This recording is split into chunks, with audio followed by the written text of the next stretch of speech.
What's up, guys? This is Josh from Cool Movie Reviews, and today I'm coming to y'all with another video real quick to give me my thoughts and my review of Ant-Man and the Wasp Quantumania.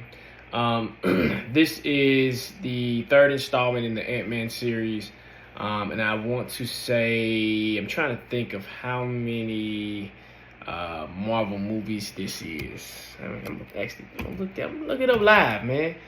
Let's see how many Marvel movies we've had so far.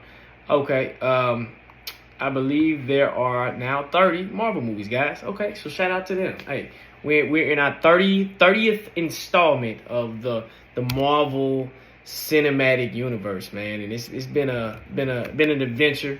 We're in phase 5, I think we are. I think we are in phase 5.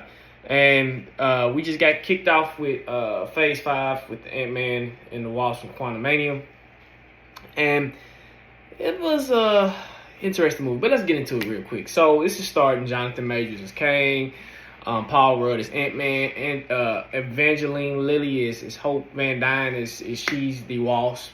You got Catherine Newton is Ant-Man's daughter. So some of the cast in the movie, but a real quick synopsis of the movie is Ant-Man and family get trapped into the quantum realm, and they run into a certain person. His name is Kang the Conqueror, and if you don't know too much about Kang is one of those characters, man. He's a very complex character. He's a distant cousin of the Fantastic Four, Reed Richards. Distant cousin, so it's interesting to see how they're going to do with that. But Jonathan Majors, my guy, Mr. Lovecraft Country. Jonathan Majors played in so much. He's actually upcoming in Creed. He'll be playing in Creed, being the antagonist in Creed. So, but anyway, we ain't talking about Jonathan. We're talking about the movies. So let's get into some things that I liked. So I'm gonna start with the good first because this movie was interesting. Okay, so the good, I like the acting. Jonathan Majors, of course, dialed it in. Jonathan Majors being Jonathan Majors as Kang, killed it, man. Killed it. He killed it in the Loki series as well. Killed it in there. I mean, bruh's on point, man. Just killing it, right? Ant-Man killing it with his acting. Paul Rudd, of course, being Paul Rudd, the funny Paul Rudd. So I was real intrigued about the acting. The acting was pretty dope. They had a couple of cameos. I ain't gonna tell you who, but they did have a couple of cameos in here that I was like, okay, cool. But the acting for what they were able to do and for what they were able to work with was tremendous. Another thing too, the quantum realm. I like the quantum realm. I like the fact that we got to explore and get into the quantum realm and get to actually see what it was. We got a glimpse of it in Endgame, and we got a glimpse of it in Ant-Man 2. So it was cool to kind of see that the quantum realm is its own universe. Like it's its own thing. It's its own entity, which is pretty cool, nonetheless. And we got to explore it and actually get into it or whatever. So that was pretty cool. Another thing I like too is the some of the action scenes was okay. Well, I'll take that back. This is an honest review, guys. I think that those are probably the two things that I really liked was the acting and the quantum realm. I'm gonna get into some things I didn't like, and I usually am pretty. I'm open-minded when it comes to a lot of things, but let's get into the things I didn't like. One, the story. I don't know if it's comic book fatigue or just how movies are written these days, but the story to me was okay. It had a lot going on. You had a lot of characters that you was trying to focus on each character, but it just didn't have time to do it. And I think that's just the writing of this movie that I didn't like. We trying to focus on Ant-Man, then you got the Wasp, and you got Hank Pym, and then you got his wife, and then you got Paul Rudd's daughter, who is Ant-Man's daughter. You trying to focus on him. Then we got Kane over here. Then we got the quantum realm, which is its own story, its own character, right? And I think the writers call themselves trying to do too much instead of keeping it simple. See, the thing about the Ant-Man movies was when they got introduced into the MCU, they were the comedy relief movies. They were the B-C movies that were just simple, right? The director of Ant-Man was, and I can actually tell you, like I said, I'm doing it live, guys. It's crazy. The director for Ant-Man, he made a bold, Peyton Reed. He made a bold statement. The statement says that this movie is about the biggest thing since Endgame. And I'm like, nothing can touch Endgame. Endgame had build-up, okay? You can't continue to say things like that and think you're going to deliver, okay? No, we can't do that, right? Now, another thing I didn't like was the CGI. Like I said, I like the quantum realm, but the look of the quantum realm looked B-list, C-list.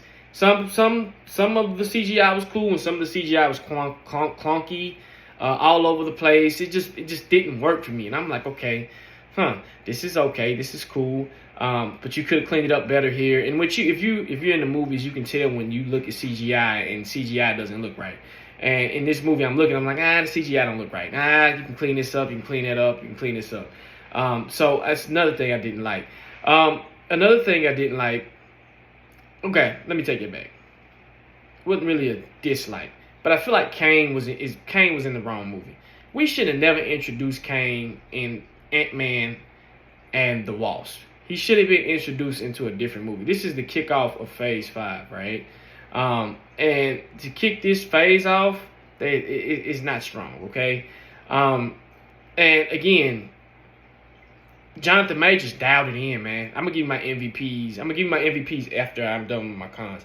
But Jonathan Majors, and you probably know who he is, but Jonathan Majors, man, he kills everything he does. He's a new up and coming actor, man. He's up there, dude. He's killing it. So I think he was dialing it in, and I think everything else was off. And this movie was supposed to be it's the comedy relief, right? The jokes didn't land for me either. It's almost like I'm seeing the same thing over again with Marvel. Marvel is what worked in Phase 1, Phase 2, and Phase 3 is not working in Phase 4. It didn't work in Phase 4. It's not working with the Marvel shows. It's not working with this. It's just not working. It's not working, okay? Another thing, too, I didn't like is throwaway characters, right? You got characters in here that I'm like, okay. What was the point of having him or her in here? What was the point? I don't get it. And again, I don't know what's going on with Marvel. I feel like they let their guard down. They think they have this formula that it's time to change, man. They have to think about going in a different direction because it's not working. I'm sitting in the movie theater like this, and I'm like, okay. And I looked at my phone a couple times. I'm like, okay. This is okay. This is okay. Action sequences. It really wasn't that many action sequences in this movie. It really wasn't. If you're going to compare and say this movie is an Endgame epic type movie, then you need to have action sequences, right? Endgame was an action-packed blockbuster, okay? Ant-Man and Quantumania, no, it was not. It was not. Another thing that this movie actually reminded me of a lot of was Star Wars, and I'm hearing that a lot. And I'm like, no, I'm a big Star Wars fan, which is crazy. A lot of people don't know that. But I'm looking at these set pieces, I'm like, that looks like the cantina from Star Wars. That looks like, if I didn't know this was a Marvel movie, I would think this was a Star Wars movie based off in another universe and minus Jedi and all that other crap, right? So I'm like, Peyton, Disney, what are you doing? Okay, what are you doing? Like, come on now. Another thing, too, that I really didn't like, Ant-Man and the Wasp. Evangeline Lilly, a.k.a. Hope Van Dyne, and she did her thing. And I actually liked the Wasp. Wasp is pretty dope. But she didn't get enough screen time. She got just enough, and that was it. So don't call it Ant-Man and the Wasp. Call it Ant-Man the Quantumania, right? Another thing that I think Disney needs to stop doing is their marketing. Is when you're showing these trailers, you're showing too much. There's no anticipation anymore. Everything that I seen in the trailer, I seen it in the movie. I'm like, okay, well, there we go. Boom. Okay. So those are things I didn't like. Now, there is 2 after-credit scenes. Of course, with Marvel, you have to stay around and stick around and check them out. The first after-credit scene sets up Phase 5 and 6, so just get ready. It's a big setup. The second after-credit scene is more of and I'm trying not to spoil it. The second after credit scene is a tie-in to a show on Disney Plus. Just know that. So just get ready for that. I think I like the second after credit scene better than I like the first one. The first one is cool, but I just feel like we'll see, right? So real quick, my MVPs of the movie is Jonathan Major. It's Kang the Conqueror. This brother, he dialed it in on the Loki series when he played Kang, and he dialed it in here. And his range, his acting range is amazing. I mean, this man can go from drama to silly to funny to this. And like I said, the brother kicked off in Lovecraft Country, and he was dope in that. So to see him in this and to see him, basically, he's going to be the next big bag of the Marvel Universe. That's what is. Kang is going to be the next Thanos. He's the next Thanos threat. So his acting range is amazing. Now, my final score for this movie, and I used to do it differently, but I'm like 10 out of 10. Yeah, I mean, the 1 out of 10 range. I'm just going to give this movie a 5.5 out of 10. And it's kind of crazy for me to say that, but hey, it is what it is. So, I actually might make another video separate of this, talking about just what's going on with Marvel and how they need to get their stuff together. But anyway, guys, this is Jock from Cool Movie Reviews.